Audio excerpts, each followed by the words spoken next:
Baik, bismillahirrahmanirrahim. Assalamualaikum warahmatullahi wabarakatuh. Selamat pagi, salam sejahtera. Alhamdulillahirabbil alamin. Wassalatu wassalamu ala asyrafil anbiya'i wal mursalin wa ala alihi washabbihi ajmain. Rabbi shrah li sadri wa yassir li amri wahlul 'uqdatam min lisani yafqahu qawli. Rabbi yassir wa la tu'assir ya karim. Rabbi yassir wa la tu'assir ya karim. Rabbi yassir wa la tu'assir ya karim. Wala hawla wala quwwata illa billahil aliyyil azim. Alhamdulillah. Apa khabar tuan-tuan, puan-puan, rakan-rakan yang dirahmati Allah sekalian? InsyaAllah pagi ini seperti mana yang kita janjikan, seperti mana yang kita rancangkan, seperti mana yang kita rangkakan, kita nak berjumpa secara live. So Alhamdulillah pagi ini saya telah mendapat mendapat restu daripada Bonda Noor untuk berbincang ataupun mengupas ataupun menghurai ataupun membelah buku yang pada saya secara peribadi tajuk dia Be Strong, dan pada saya secara peribadi buku ni memang sangat kuat lah, memang sangat kuat. Jadi saya tak jual buku ni, saya tak jual, tapi mungkin nanti ada rakan-rakan yang daripada dropship, agent dan sebagainya akan komen dekat link bagi mereka yang nak kan buku ni lah. So buku ni pada saya dia ada kekuatan tersendiri, walaupun ialah kalau bagi mereka-mereka yang kata takkanlah buku ni hebat sangat, lebih hebat daripada Al-Quran. Tak, bukan itu maksud saya. Sebab dari segi umumnya manusia ni ada 4 elemen utama kan. Kita ada pemikiran, kita ada emosi, kita ada tingkah laku dan kita ada kerohanian. Ada setengah-setengah orang bila kita bercerita tentang kerohanian, dia mudah menerima. Ada setengah-setengah orang kita cerita ataupun kita bercakap tentang pemikiran dia mudah menerima. Ada orang pasal emosinya, ada orang pasal fizikalnya, ataupun behaviornya, perangainya. Tetapi buku ni dia boleh datangkan kepada elemen-elemen yang pemikiran, emosi dan juga spiritual pun ada kat dalam ni, dan insya-Allah tingkah laku kita akan bergerak ke arah yang sepatut ataupun yang sebaiknya. Okey. So insya-Allah kita akan fokus kepada buku ni lah. Buku ni harga dia tak mahal pun. RM20 saja, dan saya dipaham pun ada diskaun lagi sekarang ni. Ada promotion 20%. Tuan-tuan perempuan boleh carilah di mana-mana. Di Shopee pun ada, di dropship rakan-rakan kita pun ada yang berkongsi nanti, insya-Allah dia akan bagi link dan sebagainya. Okey. So macam kita belajar di masjid, macam belajar di surau kan, bila ustaz datang ada kuliah dan sebagainya, so ada buku jadikan rujukan. So kalau lepas ni nak kita bersiaran secara langsung, so kita akan rujuk buku ni lah. Di antara topik-topik yang ada dekat dalam ni, contohnya pertama sekali bicara hati penulis. Bicara hati penulis ni pun dah power dah pada saya kan. Contohnya antara topik yang ada dalam ni, suatu janji yang pasti, alihkan perhatian kita, masih berbaki 1000, merawat dengki dan sebagainya lah. So ada lebih kurang 189 muka surat. So kita akan bincangkan buku ni daripada kulit ke kulit, daripada kulit depan hingga ke kulit belakang. Nanti saya akan bagi dia punya orang kata mukadimah dia, wording dia untuk pertama di kulit muka depan ni, di kulit depan ni. Nanti kita akan bincangkan, kita akan bawa daripada hari ke hari lah. Okey. So cuma untuk siri pengenalan pagi ni, untuk siri pengenalan pagi ni, saya tengok ada rakan-rakan kita yang komen ke apa ke kan.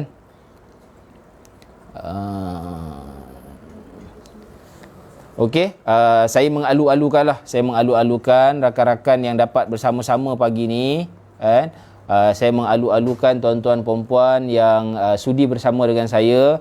Saya mengalu-alukan rakan-rakan yang terus menyokong saya. Saya bukan kata nak berkongsi ataupun nak berceramah tentang agama sebenarnya. Cuma saya lebih kepada saya nak bercerita tentang ilmu, kemahiran dan juga pengalaman yang saya ada. Jadi saya nak kongsikan kepada tuan-tuan perempuan. Dan seperti mana yang tuan-tuan sedia maklum, nama saya Haji Muhammad Izzuddin bin Ghazali. Saya bertugas di penjara Kajang, ataupun saya bertugas sebagai kaunselor di penjara Kajang lah. So saya nak kongsi pengalaman saya duduk di penjara, saya nak kongsi pengalaman-pengalaman saya bersama dengan klien-klien ataupun mereka-mereka yang datang untuk buat sesi kaunseling dan sebagainya lah. Suara okey tak? Suara okey? Kalau suara okey, alhamdulillah, kita boleh teruskan. Boleh ada siapa-siapa yang respon suara okey ke tak? Sebab takut kan dah setengah ni kan, suara pula tak dengar sebagainya pun jadi masalah juga nanti kan. Okey. So kalau alhamdulillah telah tak ada masalah, semua okey, dalam keadaan baik dan sebagainya. Untuk siri pengenalan ni sebenarnya membawa topik ini satu topik yang dah lama lah saya nak bincangkan, dan buku ni pun dah lama dah, dah hampir setahun saya gunakan buku ni untuk menjadi rujukan sebagai untuk diri saya sendiri, dan juga untuk rakan-rakan kepulihan saya di dalam penjara, penghuni-penghuni di dalam penjara, dan pada siapa-siapa saja, pada mereka yang ada isu kekeluargaan, ada isu kesihatan, ada isu kerjaya kan, dan ada isu perhubungan. Dan saya banyak gunakan buku ni sebab dia mendidik hati, dia membawa pemikiran kita ke arah yang lebih baik, yang lebih positif. Cuma untuk siri pengenalan pagi ni, saya tak nak buka hari ni, saya tak nak buka terus dalam dia. Saya tak nak buka terus dalam dia. Saya cuma nak kupas kulit saja kat luar ni yang pertama. Itu nanti yang saya akan buat. Kemudian saya nak kupas hari ini, saya nak cerita tentang konsep ujian dan rezeki, kan? Ujian dan rezeki. So perkara yang saban hari akan berlaku kepada kita, daripada start kita bangun tidur sampailah kita tidur kembali.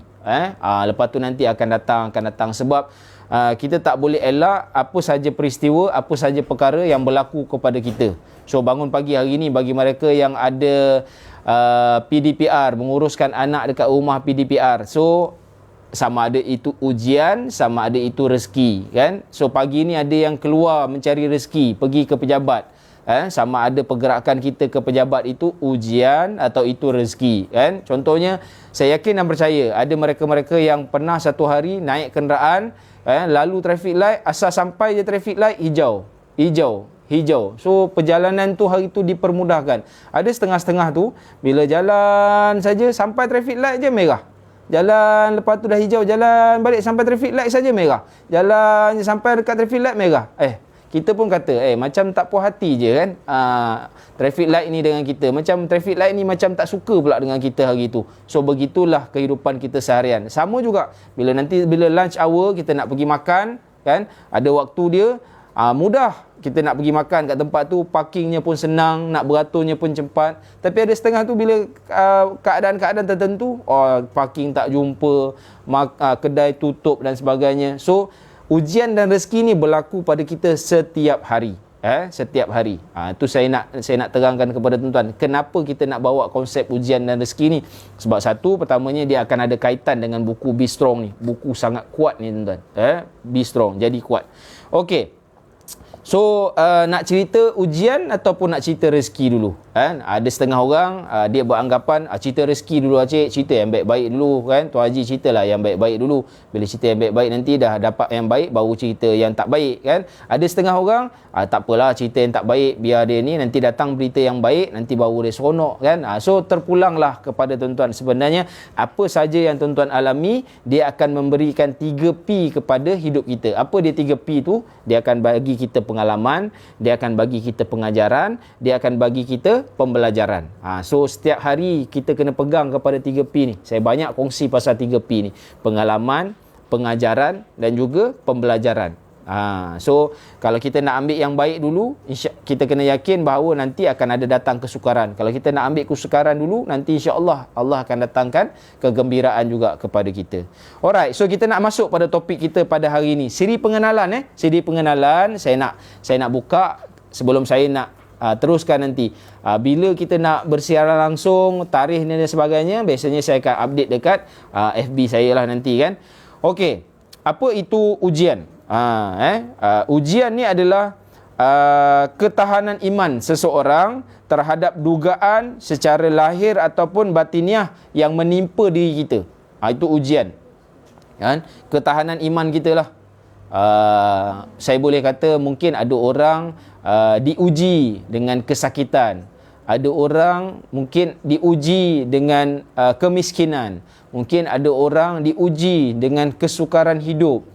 Contohnya macam sekarang ni dalam proses PDPR, mungkin ada setengah-setengah keluarga ibu bapa diuji dengan ketiadaan laptop, gadget, diuji dengan line internet yang tak berapa baik. So, itu adalah ujian yang menimpa ataupun dugaan yang menimpa pada diri dia, menguji keimanan. Walaupun hanya pasal laptop saja, dia juga menguji keimanan.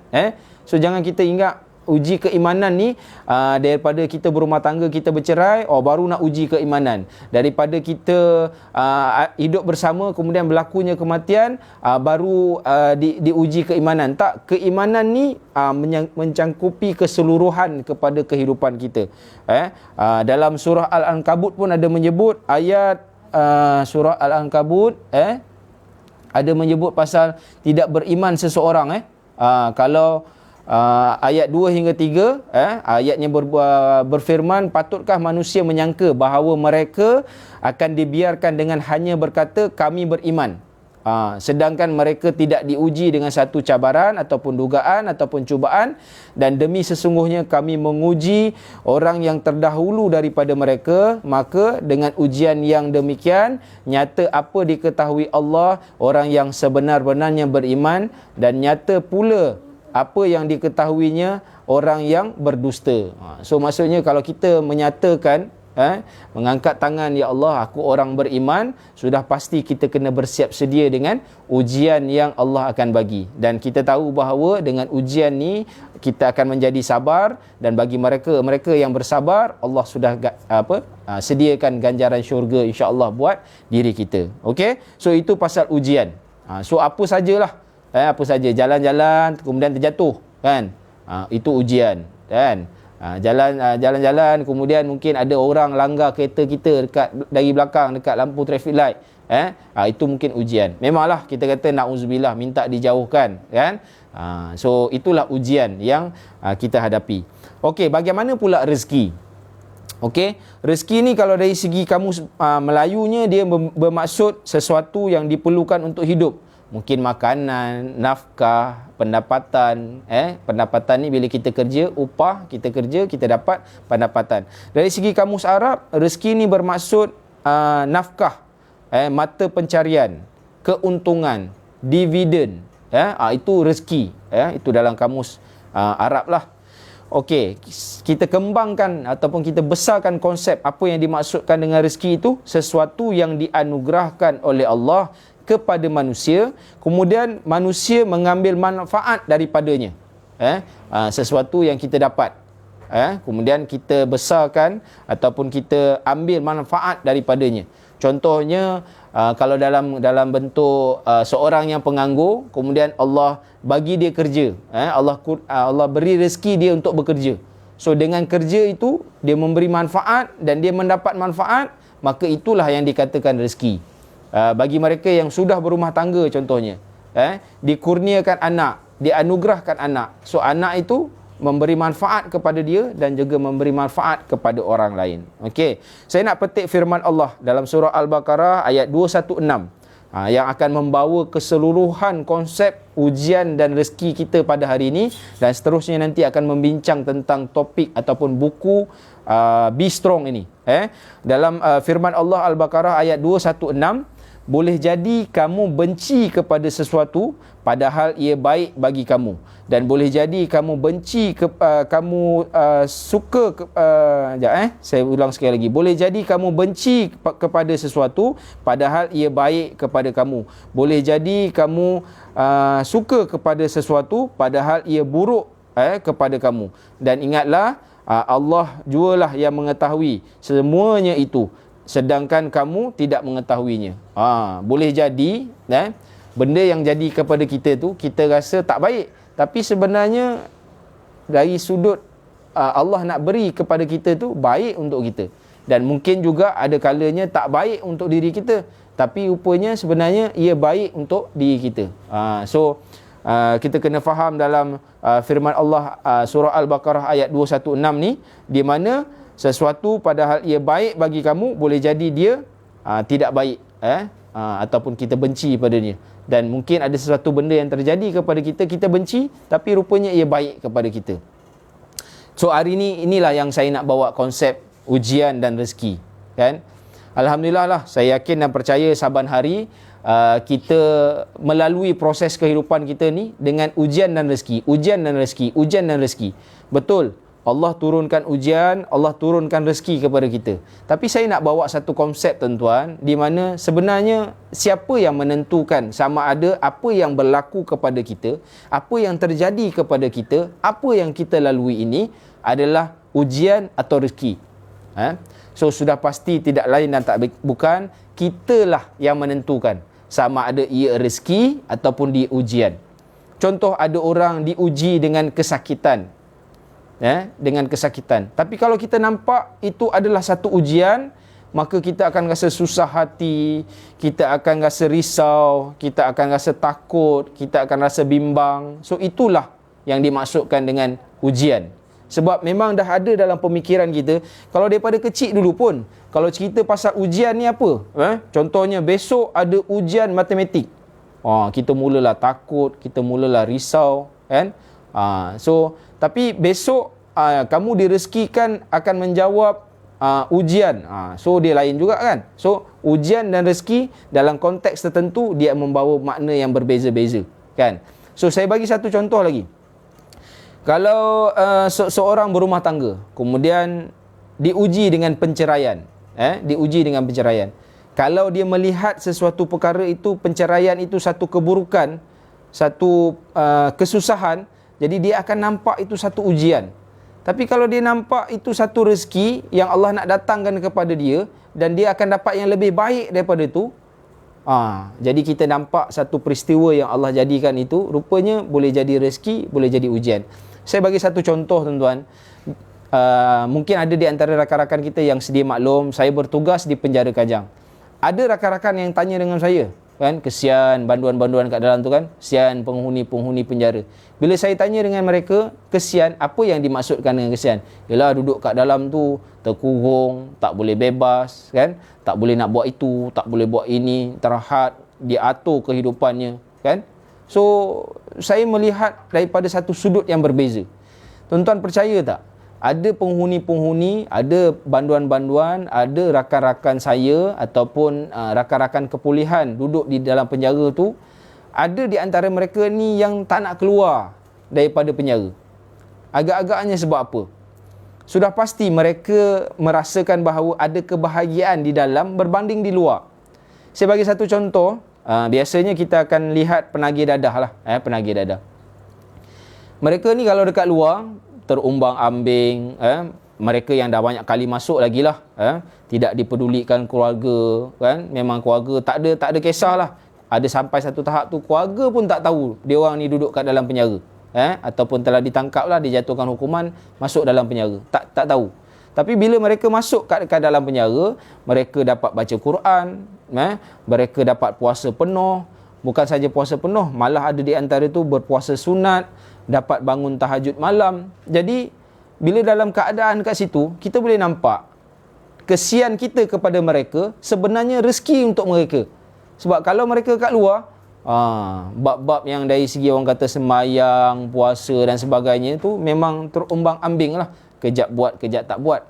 So maksudnya mereka ini ada rezeki yang Allah dah tentukan, kan? Walaupun kita nampak dia kesian dia, kan, tapi ada rezeki untuk dia. Dan saya nak cerita juga satu pengalaman di mana saya pernah bertugas sebagai kaunselor di Tanah Suci. Dan kita tahulah rata-rata dalam pemikiran kita, orang yang ke Tanah Suci ni kira orang yang dah bersiap sedia untuk jadi baik lah, kan? Dah membuat persiapan sebaik yang mungkin. Sebab ada di antara mereka jemaah-jemaah haji ni beranggapan mereka ke sana membawa dosa. Dan so bila dekat sana dia nak sucikan dosa-dosa dia.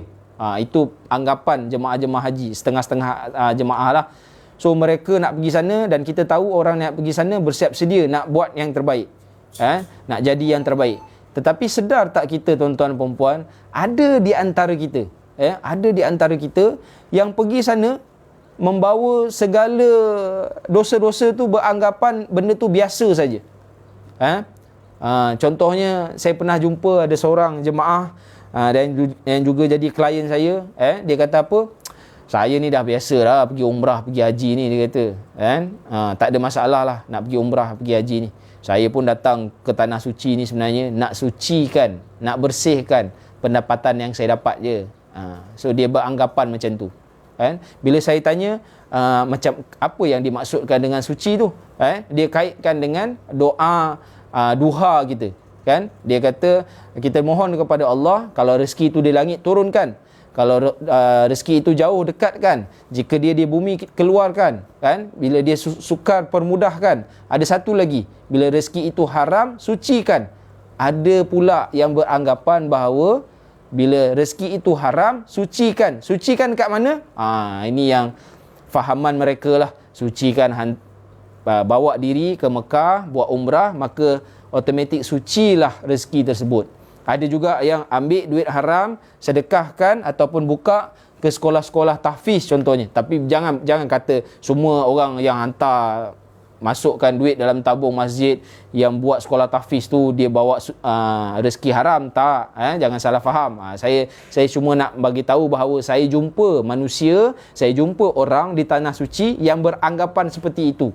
Saya buka sekolah tahfiz ni, yalah, bersih sikit lah, adalah kurang-kurang benda jahat saya baik, ada buat benda baik, so bolehlah tampung benda jahat. Itu pemikiran mereka lah. So bagaimana Allah mendatangkan rezeki dan bagaimana Allah mendatangkan ujian kepada seseorang. Okey, so saya nak terangkan konsep rezeki dan ujian. So saya harap tuan-tuan boleh dapat apa yang saya cuba nak maksudkan, kan? Okey, seterusnya saya tak plan nak lama lah. Saya cuma hari ni saya nak cerita pasal ujian dan rezeki. Kemudian bagaimana kita nak melalui kehidupan kita, bagaimana kita nak meneruskan kelangsungan hidup kita. Sebab kita yakin rezeki dan ujian ni akan datang, bukan pada tuan-tuan saja. Jangan kata dia yang bercakap tu, Haji Zudin yang bercakap, yang buat live ni, dia tak dapat ujian, dia semua dapat rezeki. Tak. Saya pun akan terima ujian, saya pun akan terima rezeki. Cuma bagaimana kita nak handle ujian dan rezeki ni. Saya nak gariskan ada 3 perkara sebelum kita tutup sesi kita pada pagi ini. Yang pertama, kita kena tukar konsep. Konsep apa? Rezeki kepada ujian, ujian kepada rezeki. Kenapa kita nak tukar konsep ni? Sebab kita bimbang, tuan-tuan. Contohnya, ada orang dia salah faham dengan konsep rezeki ni. Bila dia dapat naik pangkat, dia kata Alhamdulillah, aku dapat naik pangkat, rezeki, terima kasih Allah, engkau bagi rezeki ini kepada aku, kau bagi aku naik pangkat. Tetapi bila dia naik pangkat, dia makin jauh dengan Allah. Kalau katalah sebelum ni dia rajin baca Quran, dia rajin bangun malam. Sebab apa? Berdoa untuk dapat kenaikan pangkat. Tapi bila Allah bagi dia naik pangkat dan dia beranggapan itu rezeki, tetapi dia makin jauh dengan Allah. Hubungan dia dengan Allah makin jauh. Dia kurang solat, dia tak baca Quran, dia tak bangun malam lagi dah. Sebab pada dia dah dapat dah. Kita bimbang kenaikan pangkat itu tadi adalah ujian, bukan rezeki. So kita je perasan. Kita rasa macam, ni rezeki ni kan. So kita perasan lah. Sedangkan itu Allah kata itu ujian tu. Kau naik pangkat tu, kau makin jauh dengan aku, itu adalah ujian. Sebab nikmat bermaksud apa sahaja yang terjadi pada hidup kita, apa sahaja yang Allah bagi pada kita, tapi kita makin dekat dengan Allah. Contohnya bila kita sakit, contohnya dalam kehidupan kita dalam 1 minggu, kemudian kita demam, tuan-tuan. Bila kita demam tu menyebabkan kita ingat tika sembahyang, ingat nak berdoa, ingat nak baca Quran. Rupanya sakit itu, demam itu, itulah rezeki buat diri kita. Kalau kita makin jauh, Allah tak datangkan ujian itu, jadi kita makin leka, kita makin alpa. Saya bagi satu contoh lagi. Bila orang berumah tangga tak ada rezeki anak, Allah tak anugerahkan, Allah tak bagi anak kepada mereka ataupun pasangan suami isteri. So sebelum nak dapat anak tu, berdoa, ya Allah kurniakan aku anak. Macam-macam usaha lah pergi, jumpa ustaz, minum air sebagainya, kan? Macam-macam usaha. Tetapi bila Allah kurniakan, Allah beri anak, kemudian dengan anak tu dia leka, lupa dah nak solat, lupa dah nak berdoa, lupa dah nak berzikir dan sebagainya lah. lupalah nak bersedekah. Dulu sebelum nak dapat anak tu rajin bersedekah. Sebab ustaz kata, sebab ada hadis yang menyebut bila kita bersedekah, hajat kita akan dimakbulkan. Tapi bila dah dapat hajat tu, bila dah dapat anak, so kita lupa nak bersedekah. Maksudnya apa? Hubungan kita dengan Allah makin jauh. So itu bukan rezeki, itu ujian. So hati-hati. So kalau kita dapat ujian, cepat-cepat tukarkan konsep dia kepada rezeki. Kalau kita dapat rezeki, cepat-cepat tukar konsep dia kepada ujian. Kenapa kita dapat rezeki, kita kena tukar konsep dia kepada ujian? Supaya kita berhati-hati. Kan? Contohnya kita dapat naik pangkat, contohnya.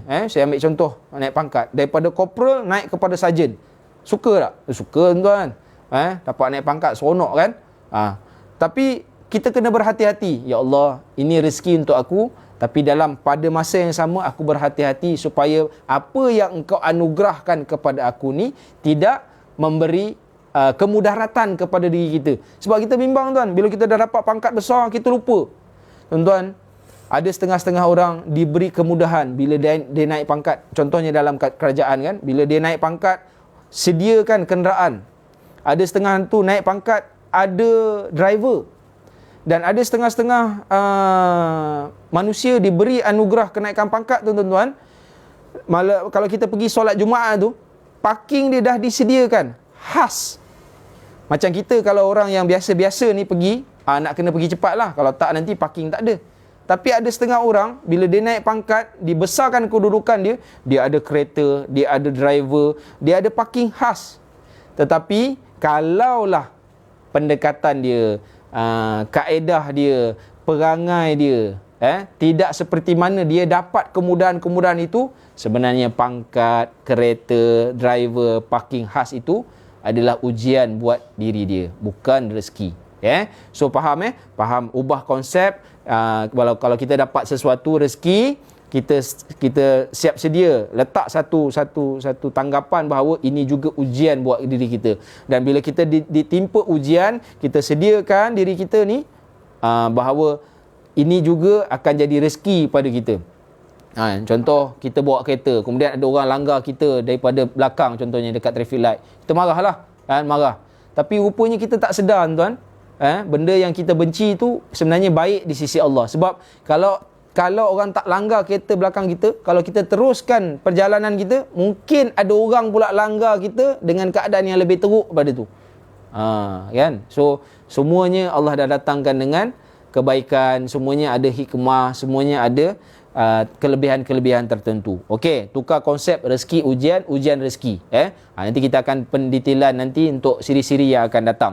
Kemudian yang kedua, bersangka baik dengan Allah, tuan. Apa sahaja yang jadi pada kita, baik buruk, baik yang tak baik, apa yang kita suka, apa yang kita benci, apa yang kita tak suka, apa yang kita marah, anggap kita kena bersangka, buat sangkaan baik kepada Allah.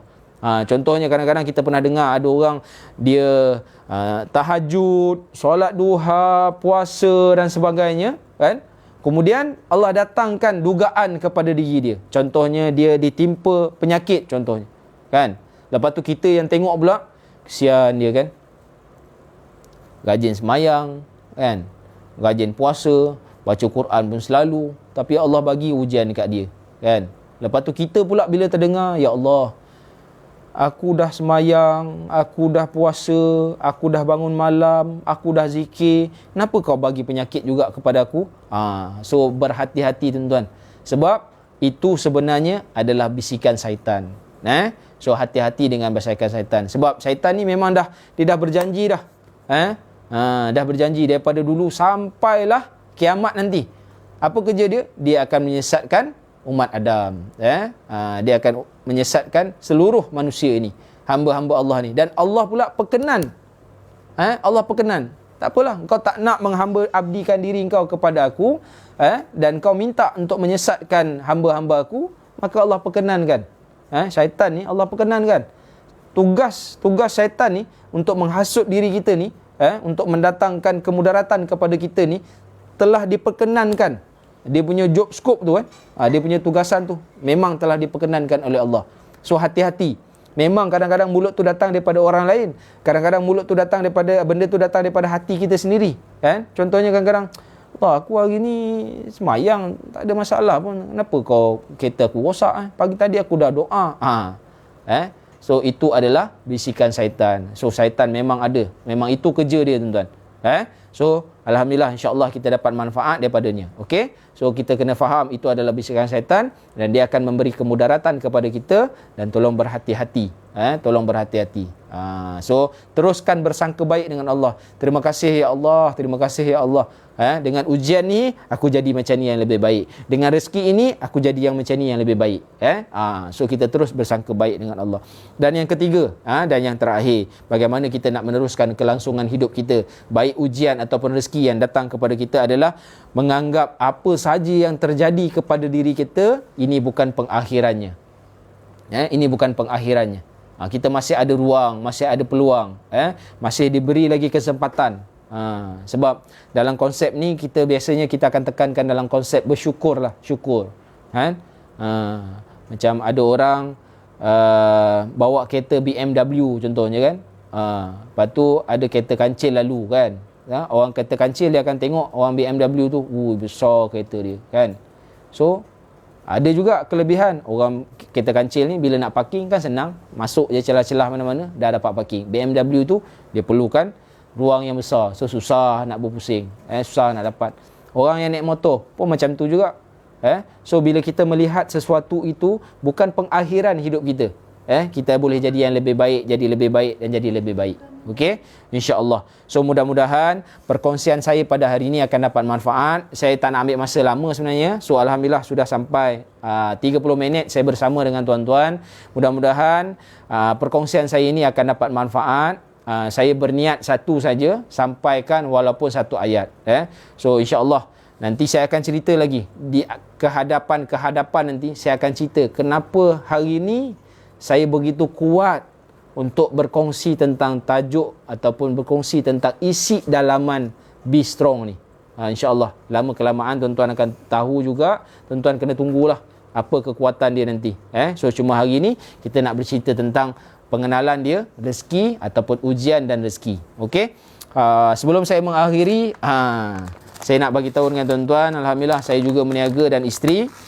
Kita ada set beras nasi Arab usrati. InsyaAllah harga dia RM15 saja. So kalau tuan-tuan nak dapatkan, nanti tuan-tuan boleh tengok dekat link yang ada tu, tuan-tuan klik saja. Mudah. Kita punya tagline kita, mudah, sedap, barakah. Sebab apa? Mudah nak disediakan. Sedap, memang sedap tuan-tuan. Alhamdulillah kita dah menjual, kita baru mula 2-3 minggu yang lepas, kita dah mencecah hampir 200 bungkus keluar. Kita dah post, dan ada beberapa orang ataupun rakan-rakan yang nak jadi dropship dah, nak jadi agent. So siapa yang berminat nak jadi dropship, nak jadi agent, boleh klik juga kat situ, nanti kita akan bantu insya-Allah. So harga dia RM15, boleh buat makan untuk 5 hingga 6 orang dewasa, tak ada masalah. Tapi kalau jenis makan 5-6 orang tu, makan pun boleh tahan dia punya pemakanan dia tu kan. So mungkin kena tambah 2 lah, tapi insya-Allah cukup. Sebab nasi Arab ni yang penting ni dia punya ayam dia tu. Ayam kena lebih lah. Kalau boleh dengan yang apa tu, satu pack ni, siapkan seekor ayam. Seekor ayam. Nak lebih pun tak ada masalah. Tapi biasanya seekor ayam lah. Okey. So dapatkan set beras nasi Arab usrati dan rempah. Dalam ni ada beras dan rempah-rempahnya sekali. Mudah. Tapi jangan tanya, ada orang kata ada ayam ni sekali. Dalam ni tak ada ayam. Ada timun tak ada dalam ni. Tomato tak ada. Timun, tomato dan lain-lain, lemon ke apa ke, kena belilah tuan-tuan. So dapatkan nasi set beras dan rempah nasi Arab usrati. Okey. So saya harap itu saja bagi mereka yang menonton ataupun melihat secara live. Saya ucapkan terima kasih banyak-banyak. Minta maaf tuan-tuan, saya tak dapat nak tengok tuan-tuan punya komen.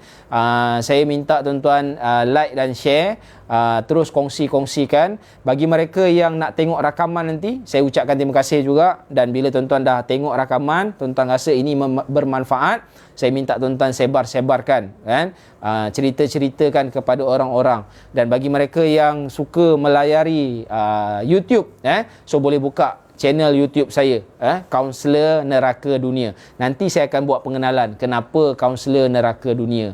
Sebab kita tak buat pengenalan lagi, sebab yalah baru-baru lagi tuan-tuan kan, subscriber pun tak berapa nak ramai lagi. So segan-segan lah, insyaAllah nanti bila dah sampai kepada angka yang saya rasa sesuai untuk saya berkongsi, nanti saya kongsi kenapa saya punya channel YouTube Kaunselor Neraka Dunia. Okey, so yang merakam boleh rakaman boleh tengok di mana-mana saja ni.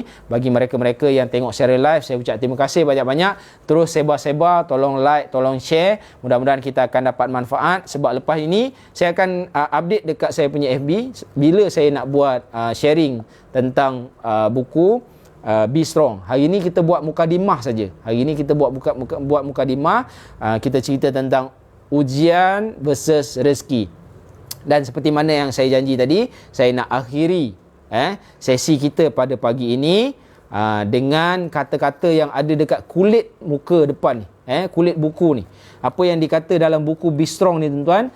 Kau gagal, Allah hantar bantuan. Kau luka, Allah sembuhkan. Kau takut apa kalau kau ada Tuhan? Berani menjadi aku. Besar tuan-tuan. So dalam hidup ni, kita gagal pun Allah datangkan bantuan, kita luka pun Allah datangkan kesembuhan. So apa yang kita takut tuan-tuan?